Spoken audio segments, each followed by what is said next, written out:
Hello everyone, and welcome to episode 19, Art of the Week with Katya. After a very long break from this series, we are back, and I have some very special episodes for you all of some places that I've been and some art pieces that I've seen. So let's get started. So why are we looking at a picture of a Turkish palace? This is Topkapı Palace. And this episode is all about Iznik tile, or Iznik çini, as it's called in Turkish. And this palace is filled with them. In fact, this palace was one of the places where an important workshop was established, wherein the design and production of Iznik tile, a very important art form of the Ottoman Empire, was also established during the 16th century. Now let's figuratively go inside and have a look at these tiles. Now, Iznik, as we can see here, is located on the Anatolian side of Turkey, near the city of Bursa. It's actually, the city is near a gölü, a lake, and it's on this part of Turkey. Now, production dates of these specific kind of tiles, they say it dates back to the 4th century. Something we should note about the 4th century, this is also the production of a lot of Byzantine mosaics. And in Venice, for example, glass production has a similar, very close birth date for mosaic purposes as well. So we can imagine that this kind of burnishing of clay had probably was made around the same lines. Now the thing is that from the mid-15th century and during the Ottoman Empire, this technique went from being for unknown purposes to being very clearly for the purpose of making tiles. Now, the tiles were made using two different types of clay. The first type of clay was red, and it was considered a little bit more rugged. Later came the white fritted mud, called bora in Turkish, which made it much easier to include various decorations. Now, the 4 stages of production are generally delineated by various sultans. Interestingly, fun fact, most of these sultans were painted by Venetian painters. So let's have a look. The first sultan is Sultan Fatih Sultan Mehmet II, ikinci, from 1451 to 1481. This is a Gentile Bellini painting, Venetian, of him. The second stage is under Sultan Bayezid II from 1481 to 1512. This is a Paolo Veronese painting, also Venetian painter. The third stage is under Sultan Selim I from 1512 to 1520. This is a beautiful manuscript illumination of the Sultan. And the last major stage of the classical era anyway, which is the 16th century for Iznik ceramic work, is under Kunani Sultan Süleyman from 1520 to 1566. Süleyman the Magnificent. This is a painting attributed to Tiziano of Süleyman the Magnificent. So it is believed that in the first phase under Sultan Mehmet II, more or less, that the tiles had a specifically turquoise and dark blue characteristic, much like the tile that you are seeing here.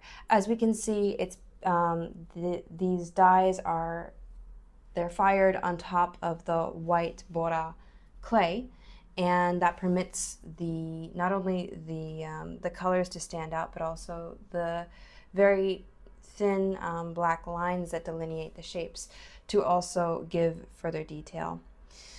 These colors and this specific style came after Chinese ceramics originally. Now, in later eras, specifically, we have the addition of a coral red color that also comes with a very specific style that we can very easily see here in these tiles. That include a very floral, incredibly naturalistic design that we can see here. This is, again, the classical era of Iznik tiles during the 16th century that these developments are happening. Later, after from 1530 onwards, we have also a purple and light green, as well as some yellow that we can see here. A lot of those things would kind of come and go as far as Iznik tile is concerned, but during the later parts of the classical era, we can also see here some amazing amounts of experimentation in design that include white outlining, black outlining, all kinds of really beautiful experimental design happening in these tiles. Now, these tiles were generally made using a paper cartoon where that would outline the design, and the artisan would put dots into the design and paint over those dots onto the clay in order to ensure uniformity of many tiles, as we can see here from these, right, these panels of tiles. Uniformity was incredibly important in order to create these gigantic designs that we see of floral tiles that are incredibly ornate on both a micro and macro scale. The painting that goes generally, it also happens from starting with the darker colors, going to the lighter colors. And the floral elements are created in this process. In the 17th century, it said that there was increased diversity. We move out of the classical period of Iznik tile design and production.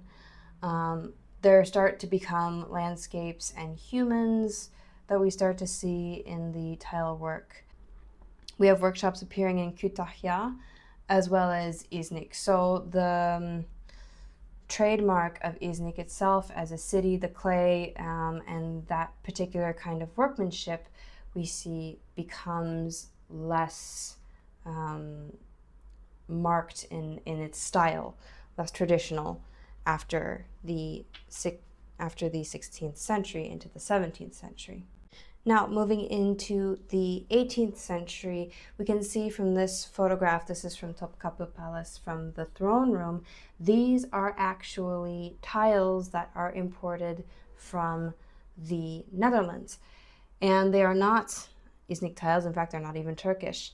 And we can see the very marked difference of these tiles, the fact that they exist in Topkapı Palace, most of the interior of which is covered in various centuries worth of Iznik tiles from various periods that different sultans had ordered at various times.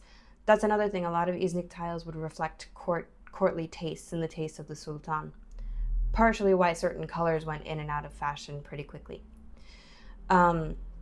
We can see, though, a very marked difference in these tiles, and here we can see these are actual Iznik tiles that are being produced now in the 18th century. We can see a certain similarity between the ones that were imported and these ones, and that's because there are large European influences, and at this point Kütahya replaces Iznik.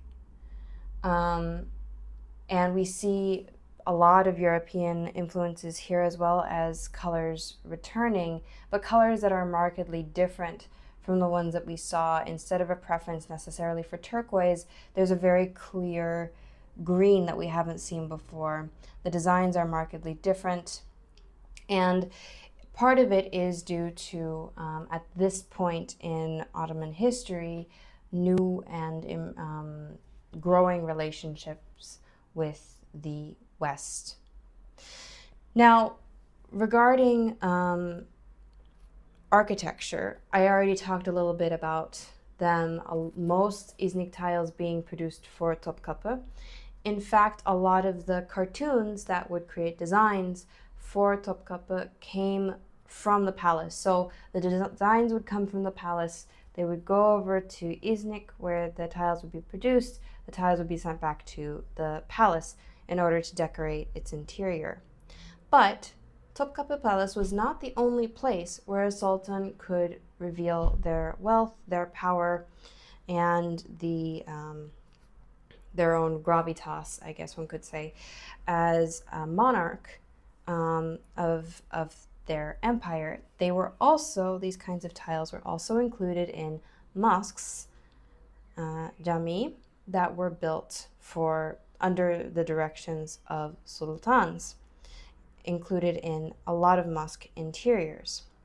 Now, for example, in this mosque, Sultan Ahmet Jami in Istanbul, we call it the Blue Mosque in English, the reason being because of its abundance of Iznik tiles, Iznik çini, and that are inside the mosque. Now, it should be noted that generally speaking, within the architecture of the mosque, based on GIS surveys that have been done of these kinds of mosques, not only would they be architecturally usually the biggest mosques that one might find in the city, so especially in Istanbul, but the tiles would generally be concentrated in certain bands of the architecture of the mosque.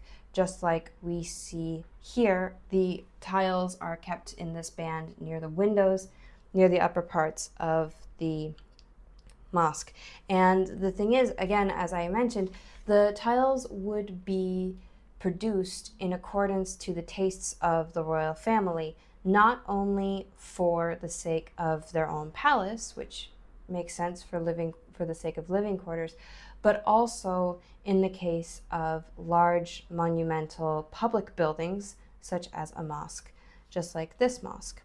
It was a way, just like there are many churches in Europe, right, that reveal power of kings. They were financed by kings. They were built for them, by them, in order to, as a way of showing off and as a way of signifying the power of the king or the emperor. This is the same thing, right? And what's interesting is that in many ways, actually, Iznik tiles, has been revealed, sometimes would go into actually the building of a mosque. So, for example, in this mosque, this is Rüstem Pasha Jami. This is a mosque of a pasha. This is not a mosque of a sultan, so it's not quite as big.